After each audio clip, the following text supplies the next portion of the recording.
বাবা, তোমার এত বড় একটা মেয়ে আছে আর মা মারা গেছে বলে তুমি লোকের বউকে নিয়ে প্রেম করছো বাবা? বলছি তোর ভালো না লাগে ঘর থেকে বেরিয়ে যা, নইলে বল আমরা ঘর থেকে বেরিয়ে যাচ্ছি।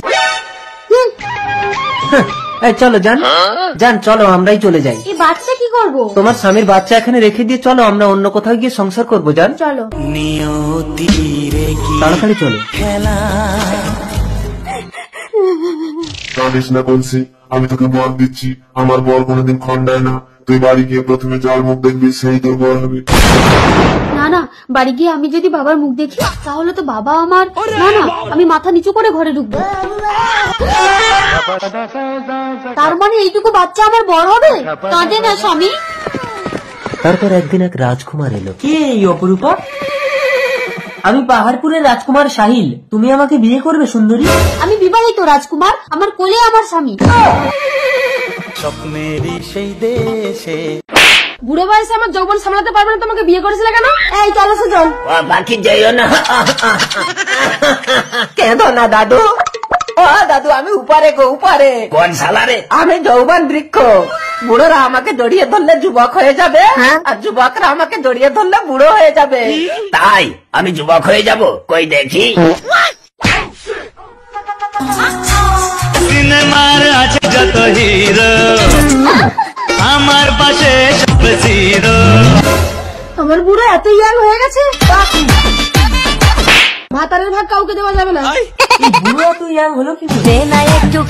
যা যা। দাদু এটা কিসের কামাল? এটা যৌবন বৃক্ষের কামাল।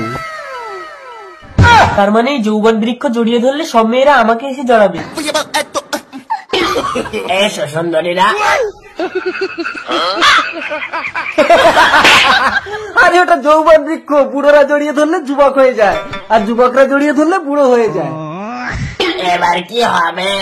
এবার বলো হরি বল, হরি বল, বলো হরি বল।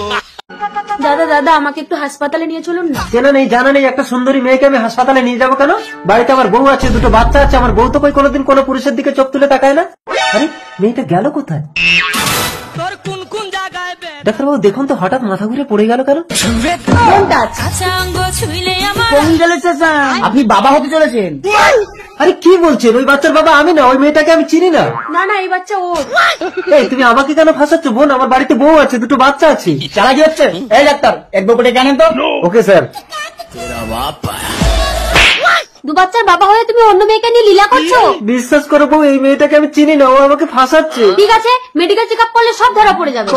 বউ, হ্যাঁ ডাক্তার স্বামী বলুন। এটাকে ভিতরে নিয়ে মেডিকেল চেক আপ করবো। এই চলে এসো। ম্যাডাম আমার বউ যদি প্রেগনেন্ট হয় তাহলে বুঝবেন এই বাচ্চা আপনার স্বামী। ডাক্তার স্বামী এটাকে ভালো করে চেক আপ করে দেখলাম, এর বাবা হওয়ার কোনো ক্ষমতাই নেই। ও বাবা, আমার তো বাবা হওয়ার ক্ষমতা নেই, তাহলে তোমার দুটো বাচ্চা কি করে হলো?